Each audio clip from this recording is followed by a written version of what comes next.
What's up, y'all? Allie here, Richard here. If you're watching this video and you haven't subscribed yet, make sure to go hit that subscribe button to stay tapped in with Road Trippin' all season long. You don't want to miss what we have in store. So subscribe, hit that notification bell, tell a friend to tell a friend. Road Trippin' is here. We're taking over. No, stop blaming us for what Perk says. If all of these stars end up being ineligible, is it safe to say the NBA accidentally turned the MVP into a durability award instead of a greatness award? I'm okay if a durability award is added to the a faction of it. But I will say this. Do you guys remember Jokic's first MVP? He played 52 games. Jokic's first MVP game? Or first MVP, he didn't play 52 games. That was, he might have won 50. That was who? Who? Carmelo. Did you say Carmelo? But this is what I'm saying. That was the year LeBron, remember LeBron was headed towards, like he was playing well, MVP, gets his ankle rolled, Embiid kind of goes down. I believe the first year of the 65, like there were other candidates that had gotten eliminated. They had gotten eliminated and it was like they weren't going to meet it, right? It wasn't because of load management. It was kind of like that first year that it was introduced. There were players that got eliminated. So like that's always been a part of it. Now there's a lot of players eliminated, and so that might raise it up. But let's not act like this is the first year that players have been eliminated from postseason awards, not just the MVP. 40. This is crazy. He looked up the least amount of games. Karl Malone played 49 games. Like 62, 63. I think 65 is a weird number. 60-ish. Was 98, 99 the lockout year? Oh, it might have been a lockout. It might have been a lockout year. So let's calm down. Gosh, Okay. best in the business. You know what I'm saying? I think that was the lockout year. Good luck blocking him. Yeah, block. I think there's like being hurt, and then there are sometimes and I'm not trying to call people out because I don't know their injury history, but there have been players in the past who sit games against other MVP candidates and say, "Oh, I'm hurt." So that's what I kind of don't like about this. That's what I do like about the rule is that you have to play. You have to play a certain amount of games to prove that you are who you are. And I think we should give it to either Jaylen Brown or Cade Cunningham if they qualify. I don't think that's a big deal. I just don't want the narrative to be surrounding whether it is a Cade or a Jaylen that they won the MVP because X amount of people didn't qualify. I don't care. So if they're having the best year. MVP, they deserve the MVP. Well, yes, they are. Yes, they are. But this is what happens. Everyone makes it seem like there's not a negative pendulum swing. Load management was bad, so we put in a game restriction. Some of the best players are missing actual normal time. If you miss 10 games, 15 games in a season, that's normal kind of like, if you're 8 years in and you sprain your ankle and you're out 4 weeks, if you're out a month and a half, that's normal. You should be able to be the MVP, but that's not what they were addressing. They were addressing that teams were sitting players to try and rest them. And so now the pendulum swings back. It's like, holy crap, there's actually 5 guys that might not be eligible for the MVP. How long has this been around? Because somebody just said it's been around for like 2 years. I feel like it's been around. It just came into play a couple years ago. It's only been in play for like 2 years. 2 years. So the first year that Jokic won the MVP, I feel like there were, it was the durability issue. No, don't quote me on that. I'm asking. I'm going to look it up.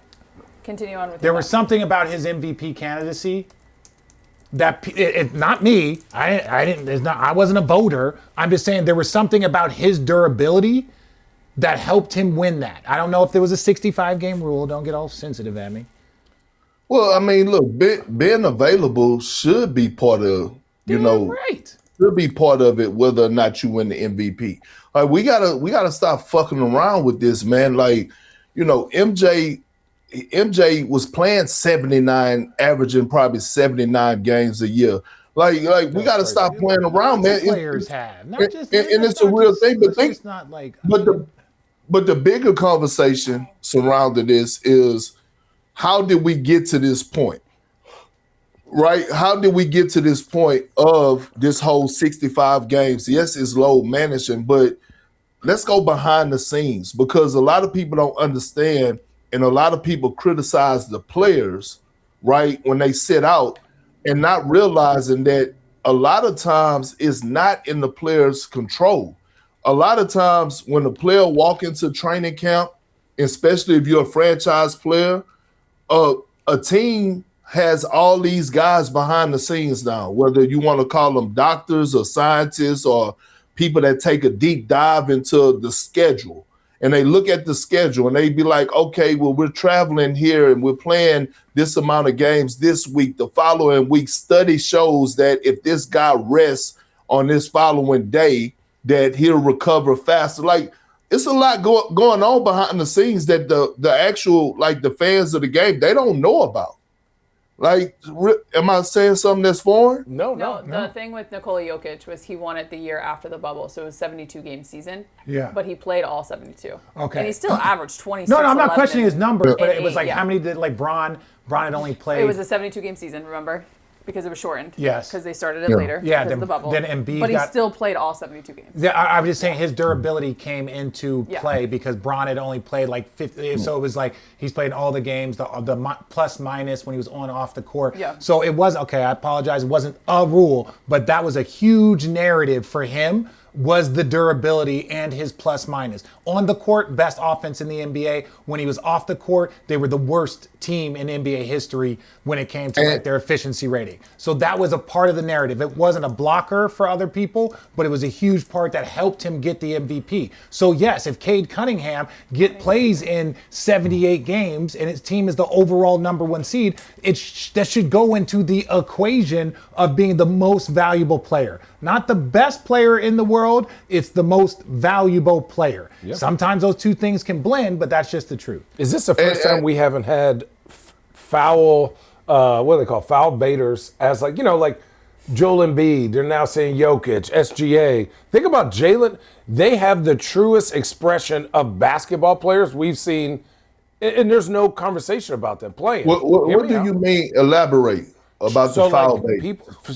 People last year were like, SGA gets to the free throw line a lot. They were making clips.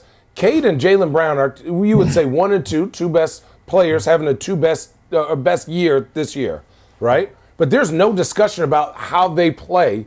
It's been a while since we've seen 2 MVP candidates that are probably going to win playing, quote unquote, ethical basketball, meaning they play both sides. There's no complaints about them. They're leaders. And that they play basketball with physicality, defensive end, pull-ups. They guard the best player. Like in the past between Joel, even, Giannis getting to the free throw line a lot, SGA getting to the free throw line, Jokic. There's been other complaints about those players, and you don't hear that about these 2 players. No, I agree.